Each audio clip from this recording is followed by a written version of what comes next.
Matrices are powerful tools in mathematics, used in a wide range of applications, from computer graphics to engineering. Today, we'll explore three fundamental matrix operations: addition, subtraction, and multiplication, using GeoGebra for visual learning. Let's get started. Matrix addition is straightforward.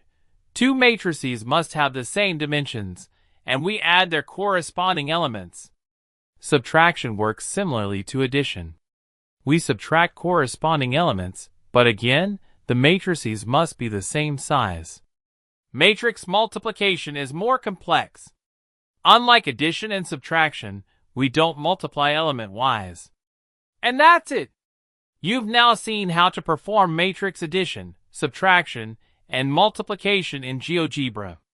These operations are essential for deeper topics in linear algebra, physics, and computer science. Try experimenting with different matrices to reinforce your understanding. Thanks for watching.